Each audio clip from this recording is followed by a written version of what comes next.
Well, guys, looks like we got the new battery for the motion computing. So let's take a look at what we got. So here's the new battery, here's the old one. The new one doesn't actually have anything printed on it, but the advertisement that I saw claimed it to be a 7.2 volt. So we'll just roll with it. We have to change the connector. And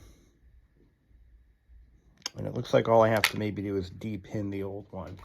So let's go over to the workbench and do that. And I shouldn't have to do any soldering, just de-pin it. And call it a day. But I'm well equipped if I have to go the other route. So let's move this radio over here. Okay. So let me find a suitable pick. Get the job done. I'm gonna use this. So we'll start by de-pinning the new one, because we definitely don't need this connector at all. And I'm just gonna press down here and just pull that out. The thing is, I can't really use the old connector because it's so badly corroded. And I'm hoping that this works. I don't want to use an old corroded connector if I don't have to. I'm going to have to maybe lift and pull. Something like that. Worst case scenario, I may just solder the connectors in. Let's just see if this connector fits the old. Yeah, it should fit. Let's see. You gotta remember where the positive is. So just do one side at a time if you're gonna do this. You'll thank me later. Alright. Worst thing you could do is mix them up. Especially on a circuit like this. It'll just burn the whole damn motherboard up. So, here, you know what? We don't need any of this, so we're gonna just go ahead and cut this down. And, like I said, worst case, we'll just solder it, call it good. I'm just gonna cut this off. So, yes, this laptop uses a rechargeable. You got to make sure when you're doing these, when you're replacing something like a clock battery in an obscure machine like this, you want to make sure you get the right kind of battery. You don't want to put a non-rechargeable in a circuit that's expecting a rechargeable, because it's just going to keep throwing power at that battery until it bursts. So you don't want that. That would be bad. That would be really bad. All right. So let's try to de-pin this connector. Yeah, this looks better. There we are.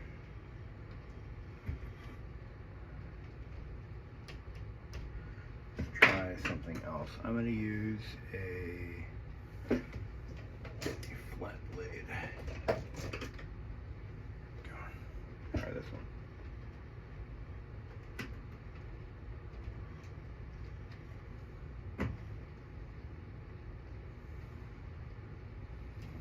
Oh, come on now. I'm going to have to use my magnifier so I can see what the hell I'm doing. I'm getting old, guys. Alright, so the pins are not compatible, cross-compatible, so we're going to be soldering this one in. There's no other option really at this point. Can't use the old connector, the pins are trash. Can't use the new one, so we're going to use the... if they weren't so badly corroded, I would just splice them, but we're not doing that. So we're going to solder the the battery leads in place. I've had to do that before, and this won't be the first time. All right, so we took the machine down to its bare essentials. Now, the connector, we're going to use the original connector just to quickly reference which pin is negative, which pin is positive. So that's why I left one wire in there. So negative is going to be pin number 2, positive is pin number 1. In fact, we should be able to use a multimeter and confirm that if we didn't have anything to reference it by, whichever pin connects to the ground, the chassis ground. So let's say we didn't even have the battery. What would we do? Well, we would have to figure out which one is negative, and the easiest way to do that is to use a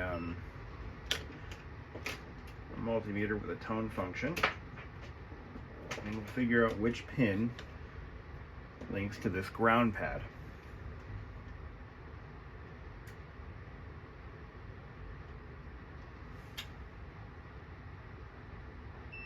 Yep, there it is. So ground is pin 2, positive is pin 1. See, there's always ways around that. There's always a way. So we need to strip back some of this insulation. We got our soldering iron heated up. By the way, if you're asking, I'm using a Hakko FX 888D, and probably one of the best soldering stations I've ever owned. It really is. It's an amazing unit. Not getting paid to say that, but when I find good tools, I always try to spread the word. It comes recommended actually by pretty much anyone who's either a hobbyist or a small repair shop. They make better units. They cost a lot more. But for $100, I think it was $100 bucks or so, $120 shipped. Yeah, not a bad deal. All right, so you tin the leads, and we're going to. I could remove that battery connector, but it actually might make the job a little easier if I did, because then I could solder directly to the pads. I think I'm going to do that. Let's do that. Let's shut the soldering iron off. Let's turn on the quick 861 DW, and we're going to remove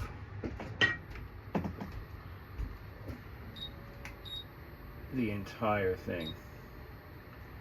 So I'm going to let this get up to temp. This is going to be lead-free solder, so it's going to be a little bit more. Airspeed down on that. And we're going to get a pulling. We'll just take the whole connector off.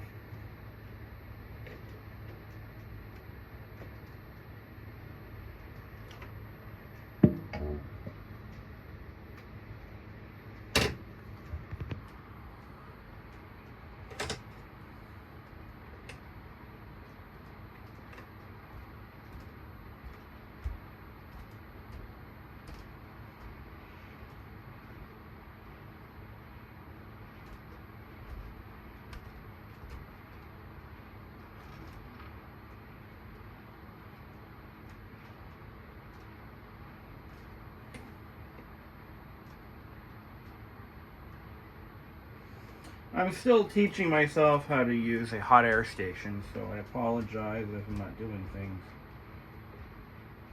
the right way. This thing should be free by now. I'm actually melting the connector, which shouldn't happen, but here we are. Okay. Got the pins done. There we go. Hot air soldering is a whole new thing for me.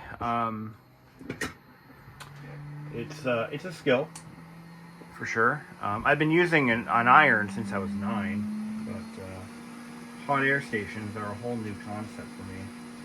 Knowing which temperatures to use, what airspeed to use. It's a balancing act. It takes experience, but you got to start somewhere, right? The iron. I'm going to just reflow these ground pads.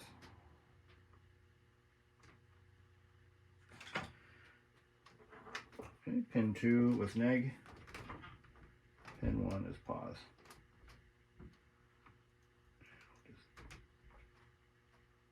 There we go. Ground.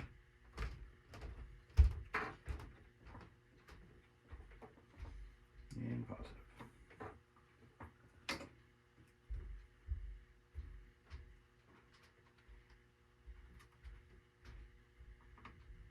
I highly doubt I'll be doing this again.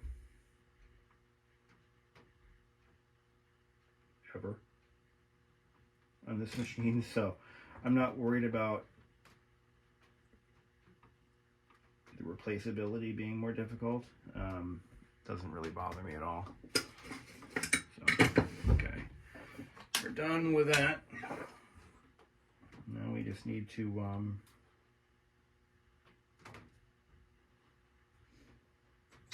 going to shoehorn this guy into the battery compartment.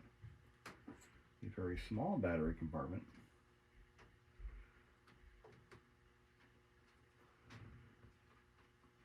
There. Let's see how that goes together. Before we snap this back together, I want you to take another appreciation for the back side of the screen. And just look at how this thing is constructed. There's like Kapton tape everywhere. And it is a Wacom digitizer that they used on this. A Japanese made one, no less. So you know they mean quality. There is no visible cracking or any damage of any kind anywhere. This thing is really solid. And again, it looks like the shell is made out of a magnesium alloy. So it is really made of metal. Which is a little impressive, if I'm honest. And then you've got your, looks like a single tube and power inverter for your backlight. Normally you'll see two connectors off of these, one for each bulb, and then there's your power and control in. But this one is only a single tube backlight. Probably increases the efficiency of the battery. 10/30/2004 production date on these cables. Just yeah, it's not a badly built little machine. I do question its durability in the field, though. I mean, just because I have to question that. No cooling fan of any kind, so it'll be interesting to see. What I want to do is maybe put a classic game of some kind on this, like maybe Grand Theft Auto or something, and see how it holds up. I don't expect much out of it though. Now I got to reconnect everything. A lot of cables, a lot of things to plug in here, and the battery seems to fit nicely in that pocket, so it's not too big. But yeah, look at that. Very serviceable though. A lot of replaceable boards. See, anything made today, it's usually a single board. Your modern Lenovo's and your modern Apples and other devices, they're mostly on single board designs. So, to put it bluntly, if one light goes out, they all go out, You have to do board level repairs. Where did this plug go? Why am I not seeing it? Not seeing it connect. Oh, there it is. It's hidden. This one's hard to do.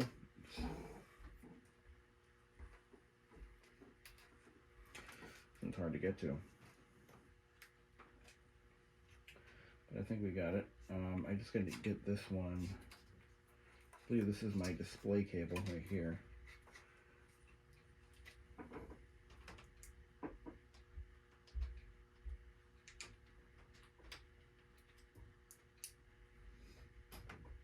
You know, one of these days, what I should do in my channel is I should pop open an old power book, like mid 2000s power book, like right when they stopped using the Apple Silicon for the first time, and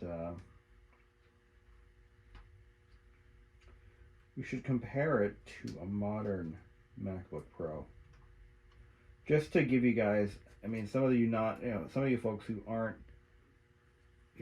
into the repair side of these devices, a glimpse as to what really has changed in the past couple of years, even in terms of how portable devices are manufactured. It's night and day. There's no comparison. The way they built devices back in the mid 2000s to now, or even in the late 90s. I mean, the quality of the construction is I would say it's vastly superior. But you do give up, tight, compact construction. You give up serviceability when you give that looseness, if you will, when you give that up. So, all right, moving on. Let's get this thing screwed together. Now, I'll have to see if I can determine which screws go where, because I've got some really long ones. So what I like to do, one method that I use, if I didn't sort things out previously, and I didn't, is I'm going to put all my screws, I'm going to sort them by size. So I'm going to take all my screws, and I'm going to just kind of separate them by size. And like these two are quite close. They're not the same. Yeah, a few threads less on that one. I'm going to separate them by size, and then we're going to look at what we have for holes. The long ones are usually pretty easy to figure out. And those are going to go here and here. That much I know, because you're going to look down into the wells, and you can actually see into the abyss. So those are going to go there and there. The rest of them are pretty damn close, if I'm honest. I would say they would be pretty much universal, except for this guy here, which seems to be longer than the rest. I don't think I have another one like it. We're going to set that one aside for now. So we're going to take the rest of these screws and we're going to just drop them into the wells. They're all the same thread type. That's another thing to look at. Some of them are going to be coarse threaded for plastic, and some of them are going to be fine threaded for like a machine threaded insert. And yes, that actually matters more than anything. It really does. Okay.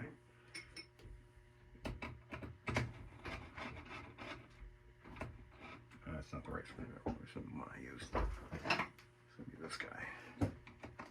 I'm going to start threading some of these in.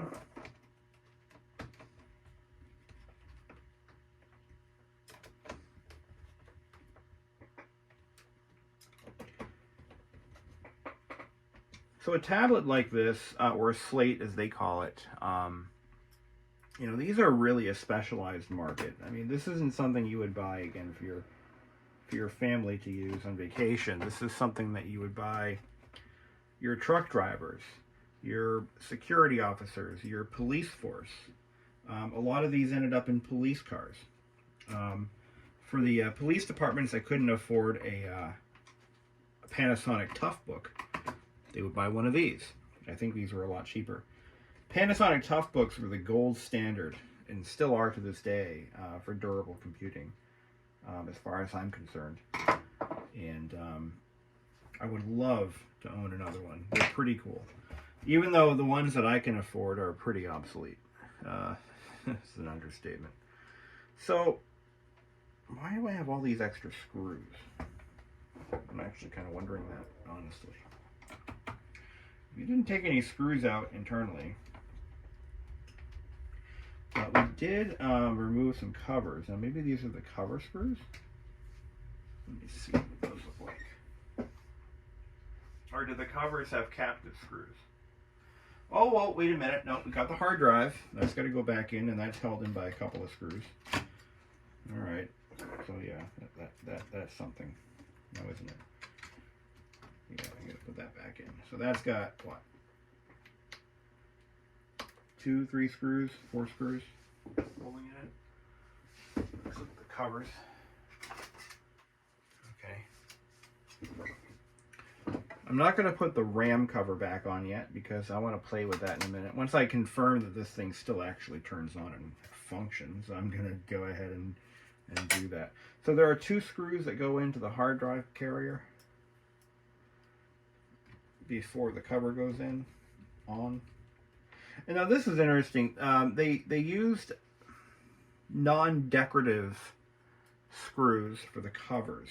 Usually manufacturers like Dell, IBM, whatever, they're going to use for things like covers and doors, they're going to use a very special decorative. I wonder if I can get that dent out. I take the back end of my, if I put it on a soft surface here, and we're going to go like this. Let's see if we can kind of rub that out with the screwdriver right there.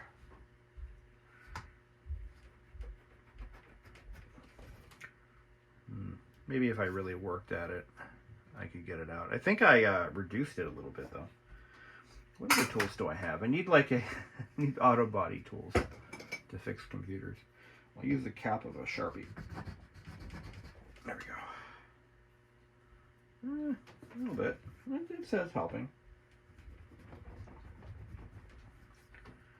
It's a little bit shallower now.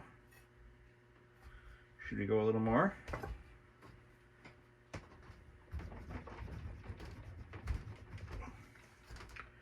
That's as good as I'm going to get it. That's pretty good though. So let's put this door back on. And then I got 2 screws left over, so that kind of makes sense because there's 2 holes. So name of the game is you don't want extra screws when you're working on anything. That's my philosophy. I never have extra screws, because if I do, it means I got to take it back apart again and figure out where I missed the screws. Because it may not seem like it may seem like a trivial matter, but it's not. You know, the engineers put screws where they needed to be, and it's my job as the technician to put them back. That's how I look at it. I'm really what's the word I'm looking for? I don't want to say anal about that because I don't like that word. It has other connotations, but I'm really picky about that. So one of these goes here. And let's see, we've got a couple locator pins. This one had a broken clip, if I recall, and well, let's just see how she goes on. When these were new, you know, the plastic was soft and supple, and you wouldn't have to worry about breaking any clips off or anything like that. But here we are many years later, and that is a legitimate concern, because the plastic isn't what it once was. You know, it's just not as malleable as it once was. Okay. You probably should power test it first. What if I left something unplugged? Now I gotta go all the way back, tear it back into it. I don't want to do that. No. There we go. So we got our end caps on. Put our battery in. Let's power it up. All right, here we go. So that being a rechargeable battery, chances are it's probably flat. Okay, so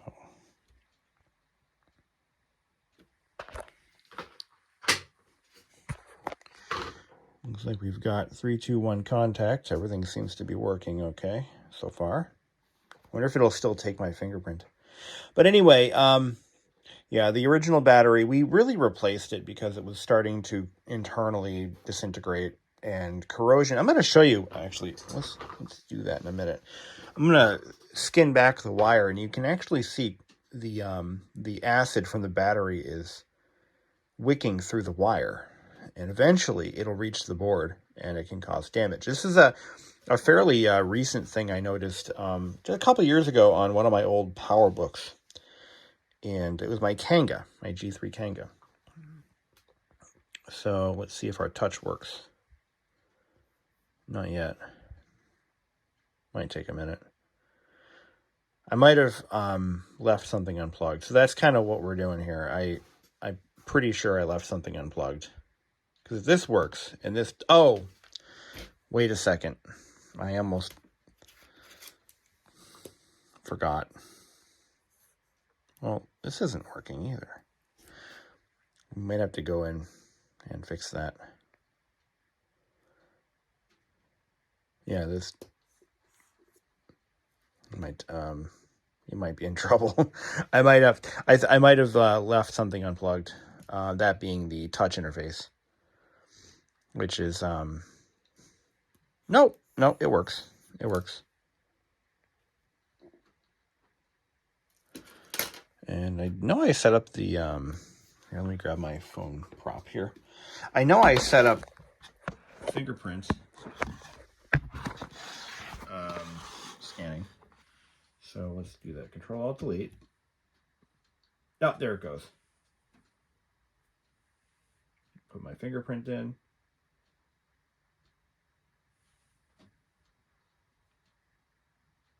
There we go. You gotta love it. 20-year-old fingerprint reading technology still works in 2022. I love it. So yeah, so far I think we're in good shape. Gonna set the clock, and we're gonna let it run for a little while. Let that battery charge. Let both the main power and the clock battery charge up. But we know it runs, so that's half the battle. Now we just move forward, and we're gonna play with the RAM and see if we can bump it up a little bit. I mean, that seems exciting. What do you think? Okay, I'm gonna go ahead and set the clock.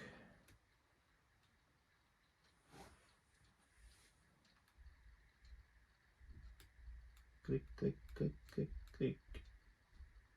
Now I gotta turn off that Windows security bubble. I don't know, I think I'm supposed to use the right click feature. There we go. There we go. Adjust date and time.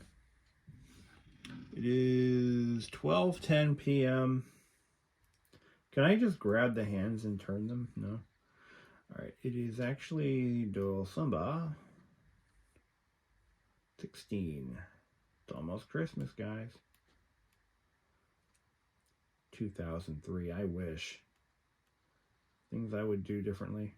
Every adult says that. Everyone, when you hit like 35, you're like, gee, all the things I would do differently, or not. Some people, you know what, they get it right out of the gate.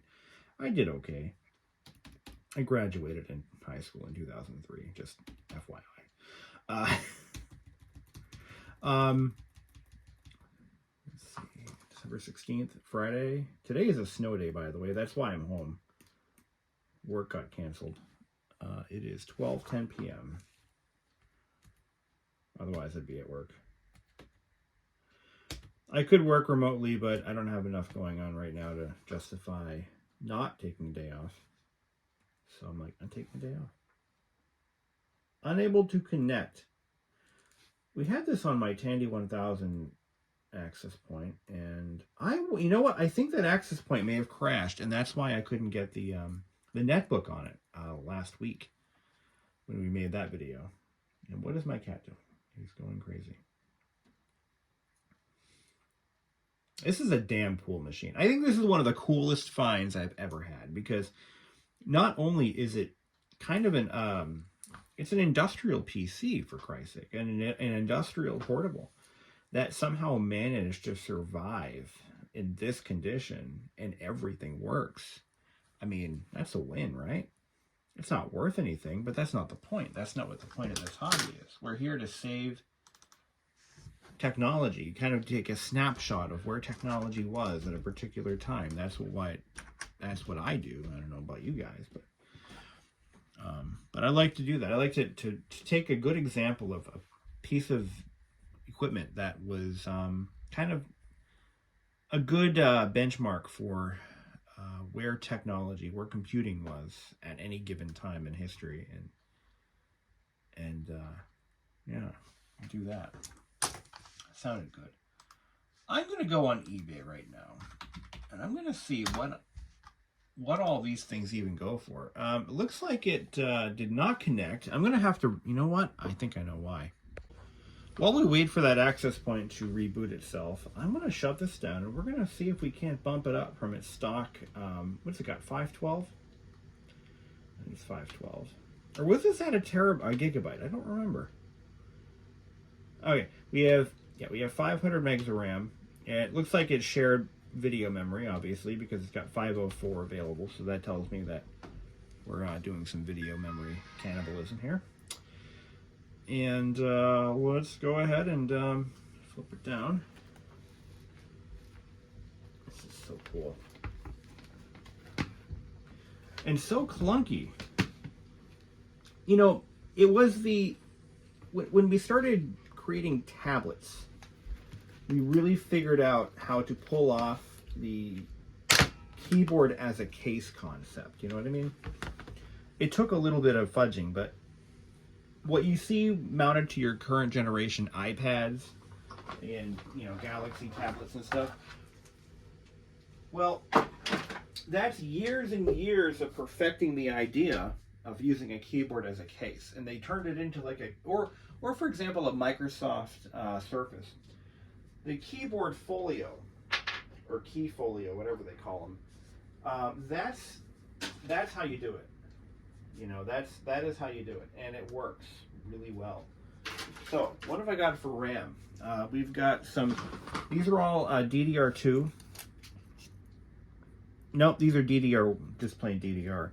So I've got this one, which is a 1 gig. This would bump us to 1.5. I believe Windows XP, the ceiling is, oh, these contacts are really nasty. I should probably clean them. Throw it in. Windows XP, I believe, has a ceiling of 2 gigabytes. Correct me if I'm wrong. And I'm probably wrong. Probably like 2.13 or something bullshit like that. So let's do this. I'll pop it up again. But the keyboard as a case is something that is pretty standard today on all tablets. I mean, that is an option you have on pretty much all of them. And it's either factory or aftermarket. Microsoft Surface, it's kind of a default option on those. But this is what we started out with. Now, this is kind of a carryover from some designs that I've seen on what am I saying? on Palm Pilots. So I had a keyboard for a Palm Pilot back in the day, and it was a similar concept to this. Only in that case, it had a connector that the Palm Pilot would connect into. So we got a black screen, and I heard a popping sound, which doesn't sound good. So we're going to go ahead and shut it down. I think I smell something too. No, I don't. It's all in my head. Let's pull the battery. Okay, so that module is a no-go. That's a DDR 333. What do we got here? I got PC2 5300s, but those aren't going to work either.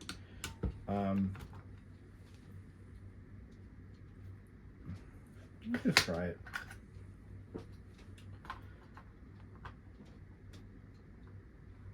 No, the DDR2s are not compatible. They use a completely different connector. I knew that. I was just testing you. So it looks like I don't have RAM that'll fit this. This is the closest I got. It's a 1 gig. Let's see if it'll take the 1 gig module by itself. what it has is, I keep forgetting there's the friendly name and the industry name, and I get them all mixed up. But this is DDR333, which is, I believe, 2700, and this is, I believe, whatever's slower than that. So, but normally you can go with faster RAM in most cases. But let's try it. You got to realize I don't build PCs anymore, and I haven't done it for years. So, you know, a lot of what I knew is gone. It's just when you don't use information, you lose it. You know? Okay, and not only that, but nobody's building Celerons. And okay, this isn't going to work. Okay, that's not going to work. All right. So that's a no go. So we're gonna just stick with the 512 we have and just be happy with what we got. So that's what we're gonna do. Snap it back in, put the covers back on, call it a day.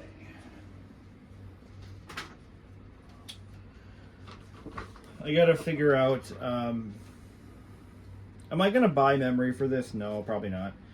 If I find some, I'll put it in. I'm not going to really push the issue.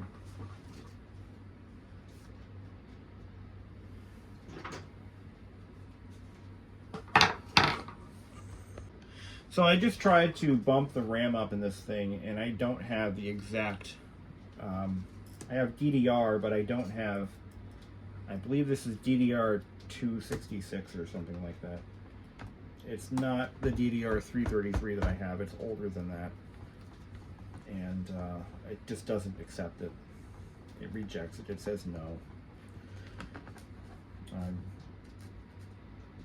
think it's PC 2100. I think it is. If my memory serves me, that's the earlier DDR RAM, and that's what it needs. I don't have anything like that.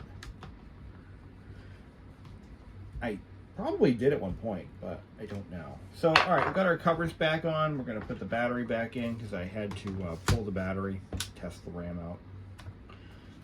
That way, if anything went awry, I could just unplug it and be done with it, and not have to risk damaging things. Well, you know what? We've had the battery out, and we've had the unit depowered for a little bit, so it'll be interesting to see if it retained any of its memory settings,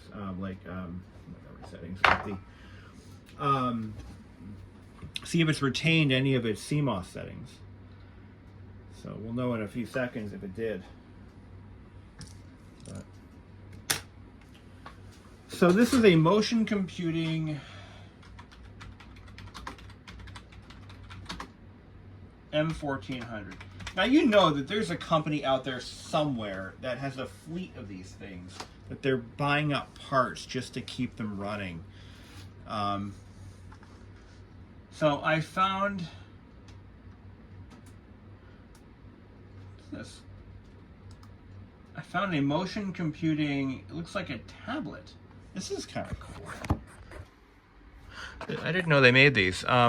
This is a like a tablet with a built-in carrying handle. It's got a pen and everything, and it looks like a Windows. What version of Windows is that? They're not showing it. Oh, here we go. Windows 7, so it's a little bit newer. Looks a little more ruggedized. Kind of like that. 135. Asking 135. Charging cube for the tablets. View anywhere display. A motion computing chamois. Looks like a little bit of marketing stuff, you know. New battery, possibly a used one. Oh, what's this? Did Gateway... Oh my, I didn't even know that. There is a Gateway version of this. That is crazy. It's literally the same damn thing, but it's a Gateway. Looks like it has a lot of the same... Looks like the same bezel. Doesn't have the fingerprint reader. No way. Is that a 1400? I don't know. M1300. Okay, so it's got... So Gateway must have licensed... or not licensed them, but they basically bought them from Motion Computing under contract and said, hey, I need you to... We can't make anything anymore, so why don't you do that for us? And it'll be cool. There we go. Get my fingerprint on. I love that. You know, my 5-year-old MacBook Pro doesn't even do that. So let's see if we retain the clock settings, if for a moment.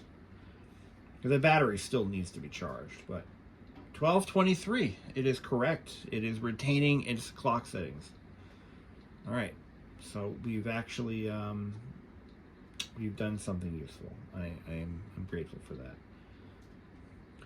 So that's it. Maybe we find some software to pump onto this thing and see what happens. What do you think? So think about that for a sec. See what I want to put on it.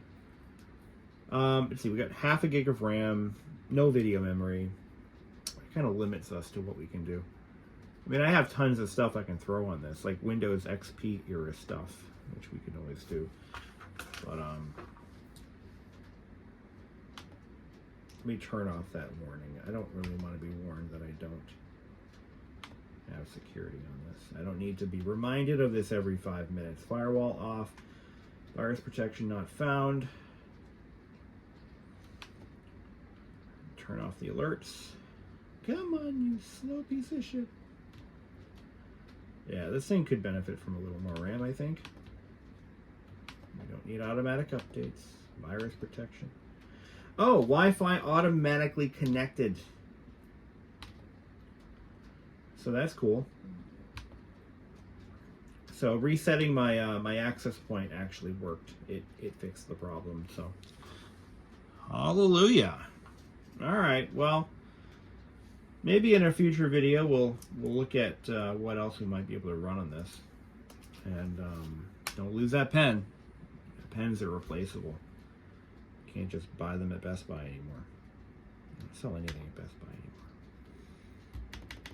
anymore. Alrighty then. What is Desktop Manager? Oh, you know what I should do? I should run some of the disk cleanup stuff on this.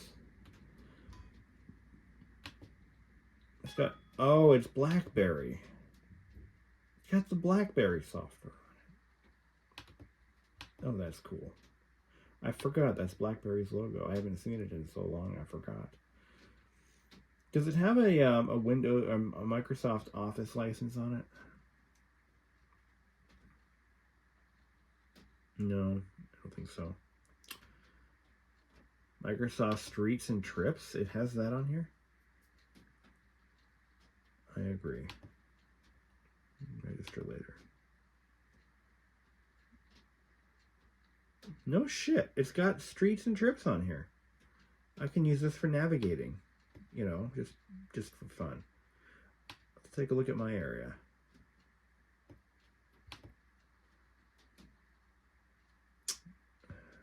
...2005 was the last update, I think, for this. Let's see.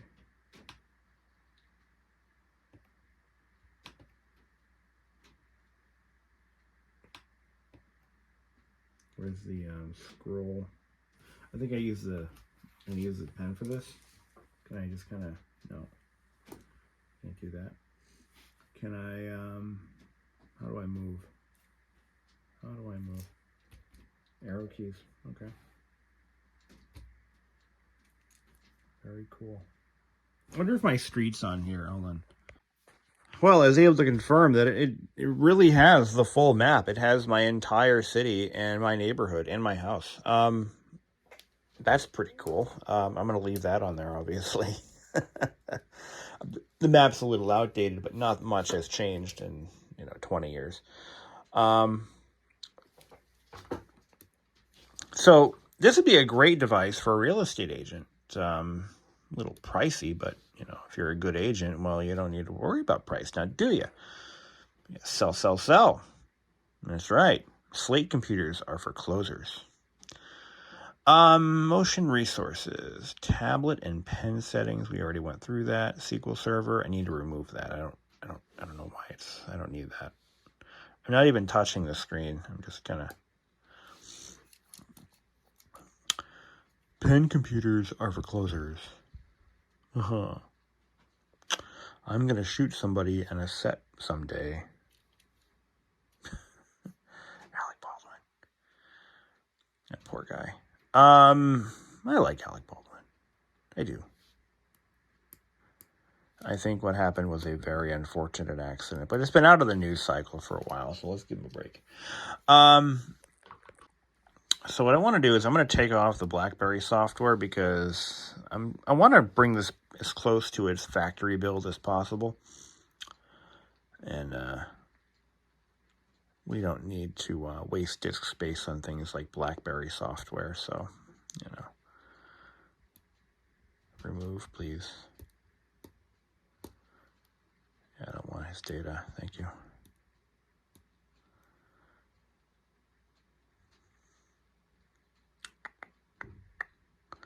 I gotta snow blow the driveway. Before the rain comes, then it turns to slushy ice. But I'm totally content doing this down here with my kitty. Oreo. Oreo. Oreo. Hey, I'm talking to you. Talking to you.